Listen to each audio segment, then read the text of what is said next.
राबणारे आमचे शिक्षक आमच्यासाठी प्रत्यक्ष देवतुल्य व्यक्ती आहेत आणि त्यांच्या प्रती आमच्या मनातल्या भावना व्यक्त करायचा, त्यांना धन्यवाद द्यायचा दिवस म्हणजे 5 सप्टेंबर.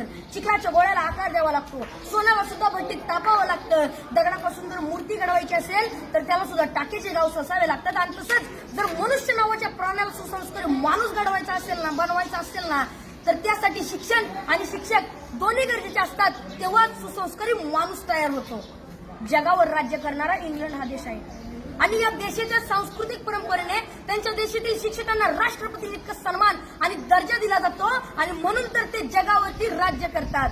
ज्याला क्रिकेटचा देव मानलं जातं तो मास्टर ब्लास्टर सचिन तेंडुलकर. त्याला प्रसार माध्यमांनी प्रश्न केला की तुम्हाला एवढी बक्षीस मिळाली, तेवढे पुरस्कार मिळाले, तर त्यातलं तुमच्या आवडीचं बक्षीस कोणतं? तेव्हा सचिन तेंडुलकरने सुंदर उत्तर दिलं. ते म्हणाले, मला एवढी बक्षीस मिळाली, मला एवढे पुरस्कार मिळाले, अहो एवढेच काय, मला सर्वोच्च पुरस्कार भारत रत्न मिळालाय, पण त्यातलं माझ्या आवडीचं बक्षीस कोणतं असेल ना, तर ते म्हणजे मला माझ्या आचरेकर सरांनी दिलेली शाबासकीची थाप. ते जेव्हा म्हणतात ना शाबास सचिन, तेव्हा त्यांची ही शाबासकी मला भारत रत्नापेक्षा सुद्धा मोठी आहे. जी जी माणसं आपल्या जीवनात मोठी झाली त्यांनी आपल्या आयुष्यातील मोठेपणाचं यशच श्रेय आपल्या शिक्षकांना दिलंय. जगामध्ये एक सर्वात जास्त वाचलं जाणारं आणि सर्वात जास्त विक्री होणारं एक पुस्तक आहे आणि त्या पुस्तकाचं नाव आहे 7 habits to highly effect to peoples, यशस्वी लोकांच्या 7 सवयी.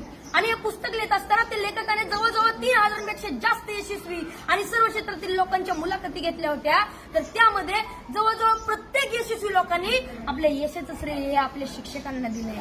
मनाच्या मोठेपणाचं सर्वात मोठं उदाहरण आपल्या शिक्षकांनी आपल्याला केलेल्या सहकार्याबद्दल कृतज्ञता व्यक्त करणे आणि मनाचा सर्वात मोठा खोटरडेपणा आहे की आपल्या शिक्षकांनी आपल्याला दिलेल्या ज्ञानाबद्दल जाण आणि कृतज्ञता नसणे. अशी माणसं फार मोठी होत नाहीत आणि पुढे जाऊन ती तोंडावर पडतात.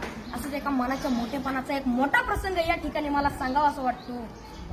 एकदा डॉक्टर बाबासाहेब आंबेडकर इंग्लंडवरून भारतात येत होते. ही बातमी त्यांच्या कार्यकर्त्यांना, त्यांच्या आयोजकांना समजली. त्यांचे कार्यकर्ते बाबासाहेबांच्या विमानाची वाट बघत विमानतळावरती थांबले. बाबासाहेबांचं विमान 2-3 तास लेट होणार होतं, पण तरी सुद्धा त्यांचे कार्यकर्ते त्यांच्या स्वागतासाठी त्यांची विमानतळावर 2-3 तास वाट बघत थांबले आणि 2-3 तासानं बाबासाहेबांचं विमान विमानतळावरती लँड झालं. बाबासाहेब खाली उतरले. बाबासाहेबांचे सर्व कार्यकर्ते बाबासाहेबांच्या दिशेने पळत सुटले. ढोल ताशे वाजू लागले. बाबासाहेबांच्या घोषणांनी आकाश दुमदुमून गेलं. बाबासाहेब आप आगे बढ़ो, हम तुम्हारे साथ है, बाबासाहेबांचा विजय असो अशा घोषणा देत होते. कोण बाबासाहेबांच्या पायात पडत होतं तर कोण त्यांना हार घालत होतं. बाबासाहेबांची नजर समोर गेली तर समोर बसलेला एक म्हातारा माणूस मात्र बाबासाहेबांचा हा कौतुक सोहळा अतिशय प्रेमाने पाहत होता.